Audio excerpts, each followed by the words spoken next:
Donald Trump signed an executive order today that expands an executive order that he signed in his first administration that Joe Biden had rescinded. And this is designed to deregulate the federal government. What is this executive order?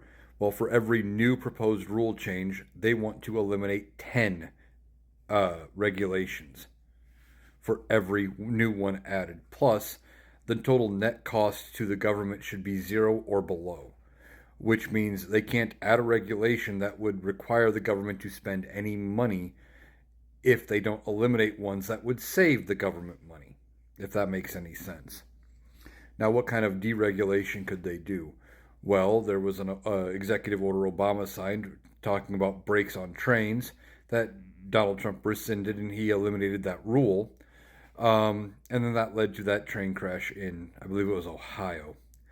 Um, Things like that. There could be a bunch of deregulation. They could be looking at banking. Some of the rules and regulations put forth by, like the Consumer Finance Protection Bureau, for example, an agency that the Trump administration has been trying to get rid of or wants to get rid of, that regulates banks. They could go in and say, well, no, you can't cap uh, fees for overdrafts like you have been for banks. We want to get rid of that rule. You can't make it so that they have to clearly publish the interest rate on credit cards, things like that. They want to eliminate a bunch of regulations that are all intended when they were put in to make things better for the American people and to make things more transparent in some cases. When it comes to the FDA, there's rules and regulations as far as food safety, reporting of food contamination, things like that.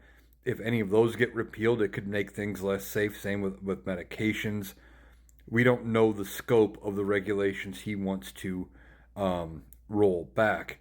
But during his first term, even though he signed an executive order that said they wanted to do a 2-for-1 deal, they wanted to scale back at least 2 for every new rule. They scaled back about 5 per every new rule. This is going to be very bad for the American people. Deregulation is never a good thing. Usually, those rules and regulations come about because something bad had happened.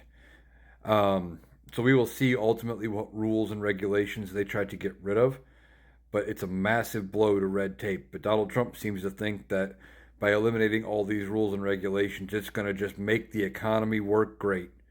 He doesn't know what he's doing. He's just trying to make it easier for him and his billionaire friends to do whatever the hell they want without the government being able to tell them, no, you can't do that because of whatever regulation is in place.